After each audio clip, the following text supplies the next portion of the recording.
sais pas trop comment la sortie du confinement va se passer, comment la reprise va se dérouler, mais déjà, on dirait qu'elle est dans toutes les pensées. De toute façon, plus tard comme maintenant, il faudra continuer de se protéger pour pas que ça recommence de plus belle 3 semaines après. Alors aujourd'hui, on va fabriquer un masque que je voudrais appeler de protection, mais on va voir que c'est un peu plus compliqué qu'il n'y paraît. Pas le masque, hein. Le masque, c'est facile. La protection, c'est un peu plus compliqué. Allez, c'est parti!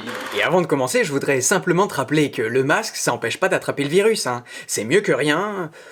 Quoique presque pas tout à fait. C'est comme on disait en maths, nécessaire mais pas suffisant. Parce que le virus, à part le nez et la bouche, il a plein d'autres portes d'accès à ton corps. Même si t'es masqué, il y a encore les yeux, les mains, les cheveux, tout potentiellement peut être contaminé et du coup... contaminant. Un masque, ça sert à rien, par exemple, si on se lave pas bien les mains. Un masque, ça sert à rien si on n'arrête pas de le mettre et de l'enlever. L'autre jour, j'étais dans la rue et je voyais un monsieur, bon, il avait un masque, c'est bien. Sauf qu'il l'enlevait pour fumer, puis il le remettait, et il recommençait à chaque bouffée. Alors, comment t'expliquer? Ton masque, c'est une porte.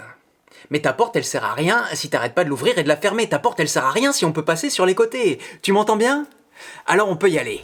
Et alors, en termes de masque, on a plusieurs options. D'abord, il y a le masque chirurgical, mais celui-là, c'est plutôt au personnel soignant qu'il est réservé. Sinon, il y a l'option du masque bricolage. Sauf que dans la rue, je suis pas sûr de tout à fait assumer. Et puis, il faut bien penser qu'en rentrant à la maison, il faut pouvoir le laver. Ouais, pas pratique, quoi. Sinon, t'as l'option du masque écharpe, mais on est au mois d'avril et bientôt au mois de mai. Il y a aussi le masque du CHR de Lille, celui du CHR de Grenoble. Celui-là, je le trouve super stylé, tu vois. J'avais même commencé à m'en fabriquer un jusqu'à ce que j'apprenne qu'il était pas homologué parce qu'il y a la couture devant, qui pourrait laisser passer... si ta couture était pas assez serrée. Du coup, bye bye le CHR de Grenoble, et bonjour le masque AFNOR, dont tout le monde a déjà quasiment entendu parler. Alors, le masque AFNOR, moi, je veux bien me lancer, sauf que l'AFNOR, jamais entendu parler. Du coup, d'abord, je préfère me renseigner. Je vais sur internet, je lis le décret numéro 2009-697 du 16 juin 2009 relatif à la normalisation. Et là, je vois que l'AFNOR, c'est l'Association française de normalisation, qu'elle est rattachée au ministère chargé de l'industrie. Oui, alors certains diront que c'est rattaché au gouvernement et qu'il y a forcément des intérêts là-dedans. Oui, mais alors avec des théories pareilles, on reste là, les bras croisés. Moi, je préfère me dire que ça a l'air sérieux, alors on va se lancer. Hein, Totoro? Toi aussi tu veux un masque? Eh ben écoute, si c'est facile, on va en faire pour toute la famille et ça sera parfait. Puisqu'on y est, pardon, je me permets encore de digresser. Je fais un petit voyage dans le futur. D'abord, ça te donne l'occasion de voir le masque qu'on est en train de fabriquer. Mais aussi, je voudrais te montrer, avec le tissu bien serré que j'ai choisi, la barrière que ça fait. Alors je prends une flamme. C'est ma sœur qui m'a donné le tuyau et je souffle dessus. Voilà. C'est à ce niveau-là que je protège les autres et que je suis protégé. Si tu penses que la flamme s'éteint trop facilement, t'ajoutes une couche ou tu prends un tissu plus serré. Alors évidemment, avec un masque chirurgical, eh ben, on peut encore moins souffler, on est encore mieux protégé. Mais là, je crois qu'on peut dire que je suis satisfait. Trêve de bavardage, la machine, c'est une singère, c'est pas le dernier cri, mais ça fera franchement l'affaire. Et pour ce qui est du tissu, l'avantage quand on fait son masque soi-même, c'est qu'on peut le personnaliser. Alors merci beaucoup à l'atelier de la création, parce que c'est eux qui m'ont envoyé les élastiques et le tissu dont on va se servir. Ensuite, notre patron.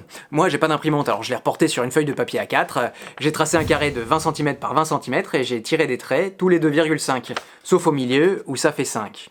Ensuite, il s'agit de plier. Alors pour ça, la première ligne là, on la laisse tranquille. On va directement à la deuxième ligne et on plie vers l'extérieur. Et puis la ligne d'après, on plie vers l'intérieur. On retourne et on recommence de l'autre côté. Et oui, voilà.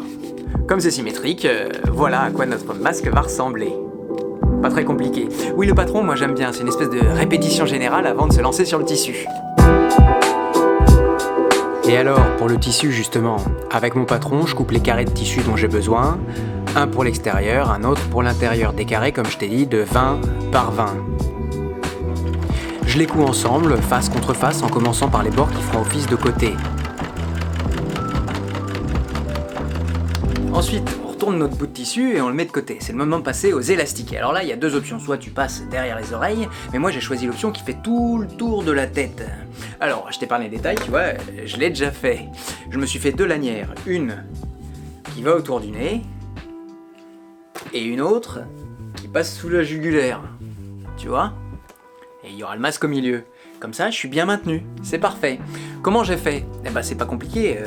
J'ai pris mon mètre-ruban, je me suis mesuré, j'ai pris un bout de tissu, j'ai cousu, et alors là où il y a un petit twist, c'est que j'ai ajouté, tu vois, pour le fermer, un élastique de 5 cm. Et oui, parce que cette option-là, elle est très gourmande en élastique. Et comme l'élastique aussi à 60 degrés en machine, plus sèche-linge, plus le fer à repasser pour être sûr d'être débarrassé du virus, et ben je sais pas s'il va vraiment durer. Du coup, au lieu de changer des élastiques 50 cm par 50 cm, et ben je le ferai 5 par 5. Maintenant, on va les insérer, on va plier à 1 cm du bord, et on va coudre sur le côté. À noter aussi, toujours pour plus de confort, c'est le moment de savoir où est-ce que tu veux mettre le haut, où est-ce que tu veux mettre le bas. D'abord parce que les deux dimensions sont pas les mêmes, du coup tu auras une lanière du haut, une lanière du bas, et aussi parce que sur le nez, je vais ajouter, tu vois, ce petit bout de fer là, pour que ce soit encore plus adapté. C'est quoi? Pourquoi je prends toutes ces précautions? C'est parce qu'à la fin, ton masque, il faut vraiment, une fois que tu l'as mis, plus avoir à y toucher.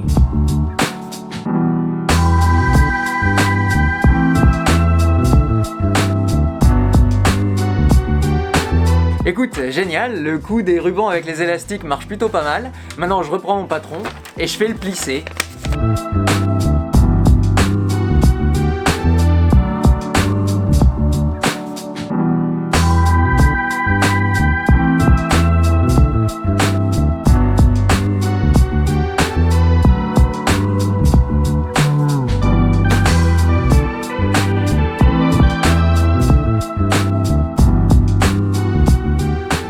Voilà, mon masque est terminé. Alors, évidemment, je suis pas rentré dans les détails de la couture. Non, mais c'est pas ici que je vais t'apprendre à te servir d'une machine à coudre. D'abord, parce que j'en serais bien incapable, et parce qu'en plus, c'est pas ça le but de la vidéo. Non, le but, c'est juste te montrer que si j'ai réussi, toi aussi, tu peux y arriver. Alors, c'est pas de la haute couture, c'est sûr. Et je me dis qu'ici, là, je pourrais fixer le croisillon, ce serait plus simple à mettre. Et pareil, pour enlever, faut faire bien attention, faut se laver les mains avant, parce que sinon, si t'as des microbes sur les mains, hop, tu vas en mettre partout sur tes cheveux. T'as compris l'idée? Voilà. En tout cas, maintenant, je peux recommencer 2 fois, 3 fois pour autant que j'ai envie de faire. Merci encore à l'atelier de la création, et toi, je te dis à la semaine prochaine pour une nouvelle vidéo et un nouveau sujet. Post-scriptum, oublie pas de sourire sous ton masque. Eh oui, parce que ça se verra aussi dans tes yeux si tu le fais. En fait, le sourire, c'est un super contact à avoir tout en respectant les distances de sécurité. Allez,